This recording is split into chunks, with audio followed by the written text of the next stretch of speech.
ఒక మాట చెబుతాను. మరి దేవాలయం అనే పేరు ఎందుకు వచ్చింది పాస్టర్ గారు? దేవుడు నివసించే స్థలాన్ని దేవాలయము అంటారు. దేవా ప్లస్ ఆలయం, నివసించే స్థలాన్ని దేవాలయం అంటారు. దీనినే దయచేసి గమనించాలి. మరి ఇప్పుడు ఇది దేవాలయము అని అనడానికి నాకెందుకన్నా మనసు రావటం లేదు. స్తోత్రం చెప్పాలి. ఇది దేవుని మందిరం, ప్రభు కలుసుకునే, మానవుణ్ణి కలుసుకునే స్థలం, నివసించే స్థలం ఇది కాదు. నిజమేనా? వాక్యానుసారమైనది. హల్లెలూయా. నివసించే స్థలం వేరు, కలుసుకునే స్థలం వేరు. నివాసం, ఇప్పుడు మన నివాసం కాదు కదా ఇది. మనందరం కలుసుకునే ఒక స్థలం. మన నివాసం, మన ఇల్లులు ఉన్నాయి. హల్లెలూయా. ఆయనకు కూడా ఒక ఇల్లు ఉంది. ఆయన నివసించే స్థలము ఒకటి ఉంది. దానినే మనం గ్రహించాలి. దీనిని స్టార్టింగ్ లో ఇశ్రాయేలు ప్రజలు ఐగుప్తు నుండి బయటకు వచ్చిన తర్వాత నేను మీ మధ్యలో నేను ఉండాలి అనుకుంటున్నాను అన్నాడు. అయితే మరి ఎలా ప్రభువా అని మోషే అడిగితే ఆయనకు ప్రత్యక్ష గుడారాన్ని చూపించాడు. ఇలా కట్టమని చెప్పాడు. కట్టమని చెప్పినప్పుడు కట్టించారు. అంతే కదా. నేను త్వరగా వెళ్ళిపోతున్నాను. నేను దాన్ని అక్కడ ప్రభువుని అక్కడ నివసించే స్థలములో ఆయన ఆరాధించే పద్ధతులు 3 రకాలుగా దాన్ని విభజించాడు. పాపులు వస్తే ఆవరణములో వారికి ప్రాయశ్చిత్త బలి జరగాలి అన్నాడు. అక్కడ లేవీలు పని చేస్తారు. రెండో స్థానం ఉంది. రెండో స్థానం అది పరిశుద్ధ స్థలం. ఇక్కడ యాజకులు నిత్యము ధూపం వెయ్యాలి, దీపం వెలిగించాలి, రొట్టెల బల్ల ఉంచాలి. ఇక్కడ యాజకులు పని చేయాలి. ఇది పరిశుద్ధ స్థలము అన్నాడు. ఆ బయటది ఆవరణం, అది పాపులు వచ్చి వారి ప్రాయశ్చిత్తం కొరకు బలులు అర్పించుకునే స్థలం. ఇదేంటి చెప్పండి? ఇది నిత్యము దేవునికి ధూప నైవేద్యాలు అర్పించే స్థలం. ఇదేంటి చెప్పండి? పరిశుద్ధ స్థలం. దేవుడు నివసించే స్థలం ఒకటి ఉంది. అదేంటి? అతి పరిశుద్ధ స్థలం. ఇక్కడ ఒక నిబంధన మందస్సు ఉంటుంది. ఆ మందస్సు లోపల మన్నా గల బంగారు పాత్ర ఉంటుంది. 10 ఆజ్ఞల గల పలకలు ఉంటాయి. అహరోను యొక్క చిగురించినటువంటి కర్ర ఉంటుంది. దాని మీద కరుణాపీఠం ఉంటుంది. దాని మీద 2 కెరూపులు ఉంటాయి. ఆ కెరూపుల మధ్యలో ఉండి ప్రభు మాట్లాడుతాడు. హల్లెలూయా. ఇది ఇక్కడ ఆయన ఎప్పుడైతే దిగొస్తాడో ఆ చుట్టుపక్కల ఎవ్వరు నిలబడలేనంత మహిమ వస్తుంది. ఆ అభిషేకం, ఆ ప్రత్యక్షత వస్తుంది. అందుకనే ఆ మందిరము చుట్టూ ఎవడు నివసించలేడు. 2000 అడుగులు దూరములో యాజకులు ఇల్లేసుకునేవారు, వారి గుడారాలు. వారి నుంచి 2000 అడుగులు దూరములో సామాన్యమైన ప్రజలు గుడారాలు వేసుకునేవారు. అప్పుడే ఏమొచ్చిందంటే దేవుని మందిరం ప్రక్కన ఎవడో నివసించకూడదో, ఆ నీడబడితే కూడా పోతామనే భయం అప్పుడే వచ్చింది. మీకు అర్థం కాలేదా? ఈ మందిరం పక్కన ఎవరైనా ఉన్నారా? ఏం కాలేదు వాళ్ళకి? ఏం అవ్వదో. ఎందుకు అవ్వదో చెబుతాను ఇప్పుడు. స్తోత్రం చెప్పాలి. హల్లెలూయా. ఎందుకంటే ఇది క్రమం, ఇది క్రమం. ఇప్పుడు ఏటేటా ఈ ప్రజలందరూ పక్షాన నిర్దోషమైన గొర్రెపిల్ల రక్తం తీసుకొని ప్రధాన యాజకుడు ఈ తెర యువతలకు వచ్చి ఈ యొక్క నిబంధన మందస్సు మీద రక్త ప్రోక్షణ చేసేవాడు ప్రజల పాప పరిహారార్థ నిమిత్తం. ఓకే, ఇది ఏటేటా జరగాలి. ఆ వెళ్ళినటువంటి వాడు ఎక్కడైనా తప్పు జరిగి ఉంటే, అపరాధిగా ఉన్నట్లయితే లోపలే చచ్చిపోతాడు. అందుకనే ఆ వ్యక్తిని, లోపలకున్న శవాన్ని బయటికి తీసుకోవడానికి ఎవడు వెళ్ళడానికి కూడా వీలు లేదు. ఎవడు లోపల ప్రవేశిస్తాడు ఆడు కూడా చచ్చిపోతాడు. అందుకని తన నడుముకు ఒక తాడు కట్టుండేవారు. ఎందుకంటే తాడు కుక్క చచ్చిపోతే మనం ఏం చేస్తాం?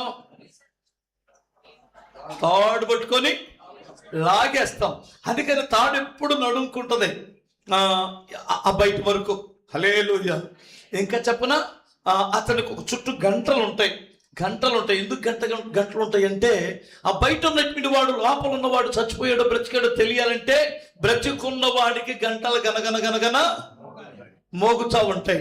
ఇక్కడ ఒక సెకండ్ ఆగి మా పాస్టర్ గారితో మాట్లాడుకుంటాం. హల్లెలూయా. బ్రతికుంటే ఏం మోగుతాయి? చచ్చిపోతే మోగం. బ్రతికున్న సేవకుడు సువార్తను చెబుతాడు. చచ్చిపోతే మోగడు. అంతే, ఒకటే మాట, బ్రతికుంటే మనం బ్రతుకుతున్నదే. హల్లెలూయా. నువ్వు తిట్టులు తిను, దెబ్బలు తిను, ఏ విధము చేతనైనా కాలం మారే కొలది, పరిస్థితులు మారినా ఇప్పుడున్న ప్రకారం సువార్తను ప్రకటించాల్సిందే. స్తోత్రం చెప్పాలి. ఒకప్పుడు రేడియోలు లేవు, రేడియోలో చెప్పారు, టీవీలు వచ్చినాయి, టీవీలో చెప్పారు, ఇంకొక రకంగా ఎట్లాగైనా సువార్త చెప్పాల్సిందే. సువార్త చెప్పకపోతే ఎంత డేంజర్ అంటే, ఎంత ప్రమాదం అంటే, దయచేసి మీరు గమనించాలి. ఒక సునామీ వస్తుంది అనుకోండి, ప్రభుత్వం వారు ఏం చేస్తారు? నువ్వెవడవరా నాకు చెప్పడానికంటే, వాడు వినకపోయినా హెచ్చరిక చేయాల్సిందే కదా. అది ఎందుకంటే ప్రభుత్వం వారికి ఆర్డర్ ఇచ్చారు, వాళ్ళు ఖచ్చితంగా చెప్పాలని. మనకి హెవెన్లీ గవర్నమెంట్ వారు మనకు ఒక ఆర్డర్ ఇచ్చారు, ఈ హెచ్చరిక చెయ్యమని. అందుకనే కదా మనకు భోజనం పెడుతున్నాడు ప్రభు. స్తోత్రం చెప్పగలరా? హెవెన్లీ. ఇప్పుడు మనం చూస్తే ఉద్యోగస్తులకు కూడా ఒక రకమైన ఈశ వస్తుంది. ఎందుకంటే మనకు తెల్ల బట్టలు ఉన్నాయి, తెల్ల ప్యాంట్ ఉంది, కడుపు నిండా భోజనం ఉంది, అవసరమైతే కొంతమందికి పెద్ద పెద్ద పొట్టలు కూడా ఉన్నాయి. మరి కడుపు నిండా భోజనం తిన్నప్పుడు రాదా? హల్లెలూయా. ఏమనుకోకండి, ఇంత చక్కగా దేవుడు పోషిస్తుంది ఎందుకు? గంటలు మోగించండి నాయన, మీరు బ్రతికుండండి అని కదా. అది ఓకే. అలా జరుగుతున్న క్రమంలో మరి ఇప్పుడు అలాంటిది ఏం జరగట్లేదు కదా పాస్టర్ గారు అంటే, దేవుడు ఒక నిర్ణయం తీసుకున్నాడు. అదే మన క్రిస్మస్ అంతా కూడా మనం అదే చెప్పుకుంటూ వచ్చాం. సృష్టికర్త అయిన దేవుడు మానవుడుగా మనుషుడును కలుసుకోవడానికి ఇక్కడికి వచ్చి, ఆయనే గొర్రెపిల్లగా వచ్చి, ఆయనే ప్రధాన యాజకుడై, ఆయన సొంత రక్తముతో ఆయన అతి పరిశుద్ధ స్థలమైన పరలోకములోనికి వెళ్ళాలని ఒక ప్లాన్తో వచ్చి, ఆయన ఇక్కడికి వచ్చి మనందరి కొరకు మరణించాడు. మత్తయి సువార్త 27వ అధ్యాయము 50వ వాక్యములు ఏముందంటే, ఆయన చనిపోయిన వెంటనే ఈ అట్టు తెర పై నుండి కిందకు చిరిగిపోయిందన్నాడు. చప్పట్లు కొట్టగలరు ఒకసారి? ఆయన చనిపోవడానికి ఇక్కడ తెర చినగడానికి సంబంధం ఏంటి? ఆయన చనిపోయింది ఎక్కడ? గవిని వెలుపల. మందిరము, దేవాలయం ఎక్కడుంది? పట్టణపు మధ్యలో ఉంది. ఆయన చనిపోయింది ఎక్కడ? గవిని వెలుపట. అక్కడ చనిపోతే ఇక్కడ తెర ఎందుకు జరిగిందబ్బా? వినాలి.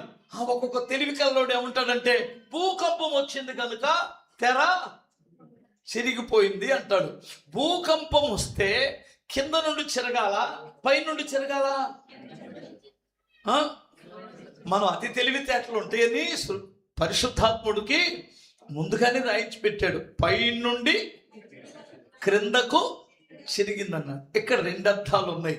ఒకటి ఏమిటంటే, దయచేసి గమనించాలి. నేను ఎవరి దగ్గరైనా 1 లక్ష రూపాయలు అప్పు చేశాను అనుకోండి, కట్టలేకపోయాను అనుకోండి, నన్ను అతను పట్టుకొని చొక్కా పట్టుకొని నిలేసాడు అనుకోండి, వడ్డీతో సహా కట్టమని. అప్పుడు నా దగ్గర డబ్బు లేదనుకోండి, నేను అతనికి అప్పున్నాను కదా, అతను బానిసనే కదా. అప్పుడు నా తండ్రి వచ్చాడు. నా తండ్రి వచ్చి వడ్డీతో సహా తన డబ్బును కట్టేశాడు. వడ్డీతో సహా తన డబ్బును కట్టేశాడు. ఇప్పుడు డబ్బు కట్టిన తర్వాత, అప్పు తీరిన తర్వాత, అతనికి నేను రాసిన నోటు ఉంది కదా, ఆ పత్రం, ప్రామిసరీ నోటు ఉంది కదా, ఆ నోటు మా నాన్నకి ఇచ్చేస్తాడు. అంతే కదండి? ఇచ్చేస్తాడు. ఇప్పుడు మా నాన్న దాన్ని ఏం చేస్తాడు? చెబుతాడా? దాన్ని ఏమన్నా లామినేషన్ చేసి ఇంట్లో పెట్టుకుంటాడా? ఎలా? కింద నుండే పైన నుండి కరెక్ట్గా. చూసారా? మీరు గమనించారా? అంటే అప్పు తీరిపోయిందని అర్థం. స్తోత్రం చెప్పాలి. మానవ జాతి అప్పు తీర్చడానికే ప్రభు ఇక్కడికి వచ్చాడు. 2 ఇక్కడ ఎన్ని భాగాలు ఉంది మందిరం? ఆవరణం, పరిశుద్ధ స్థలం, అతి పరిశుద్ధ స్థలం. ఇప్పుడు ఈ అతి పరిశుద్ధ స్థలంలో కదా దేవుడు నివసిస్తాడు. ఇది కదా మహిమ గల స్థలం. ఇప్పుడు ఆయన ఈ పరిశుద్ధ స్థలాన్ని పరలోకానికి ట్రాన్స్ఫర్ చేశాడు. దీన్ని ఈ అతి పరిశుద్ధ స్థలం ఎక్కడికి వెళ్ళింది చెప్పండి? పరలోకానికి ట్రాన్స్ఫర్ అయింది. ఎందుకంటే తన సొంత రక్తముతో ఎక్కడికి వెళ్ళాడు? ఆయన పరలోకానికి వెళ్ళాడు. హల్లెలూయా. భూమి మీద ఉన్నటువంటి మానవ శరీరులైన ప్రధాన యాజకుడు ఎక్కడికి వస్తాడు? గొర్రెపిల్ల రక్తం తీసుకొని అతి పరిశుద్ధ స్థలములకు వస్తాడు. ఈ ప్రధాన యాజకుడు తన సొంత రక్తంతో ఎక్కడికి ప్రవేశించాడు? పరలోకములో ప్రవేశించాడు. ఒక్కసారే అర్పణ జరిగింది. ఇక మరలా జరగాల్సిన అవసరమే లేదు. అర్థమవుతుంది. ఇప్పుడు ఈ స్థలం ఇక్కడ లేనప్పుడు ఇప్పుడు ఇది ఎన్ని భాగాలుగా ఉంది చెప్పండి? 3 భాగాలు ఎందుకు ఉంటున్నాయి? తెర చిరిగిపోయింది కదా. హల్లెలూయా. ఇప్పుడు ఎన్ని భాగాలైంది? 2 అయింది. స్తోత్రం చెప్పాలి. ఇప్పుడు ఇక్కడ నివసించే స్థలం ఆయనకు లేదు. గమనించాలి. ఇది మీరు కూర్చున్నది ఆవరణం, మేము నిల్చున్నది పరిశుద్ధ స్థలం. స్తోత్రం చెప్పాలి. ఇప్పుడు అతి పరిశుద్ధ స్థలం ఎక్కడుంది? పరలోకంలో ఉంది. ప్రభు నివసించే స్థలం ఎక్కడుంది? పరలోకంలో. అక్కడికన్నా ఆయన ప్రవేశించాడు. ఓకే. ఇది సమస్త జనులకు ఇప్పుడు ప్రార్థన మందిరం. స్తోత్రం చెప్పాలి. పాపి ఎంతటి పాపైన ఆవరణములోనికి రావచ్చు కదా. రక్తమును ఆశ్రయించిన ప్రతి ఒక్కడికి క్షమాపణ ఇక్కడే దొరికే స్థలం. ఒక హాస్పిటల్కి ఎవరు వెళ్ళొచ్చు? ఎవరైనా ఏ ఊడకు రోగం వచ్చినా వెళ్ళొచ్చు. ఏ కొలమ లేదు కదండి హాస్పిటల్కి. కొన్నిటికి కొలమ లేదండి బాబు హాస్పిటల్కి.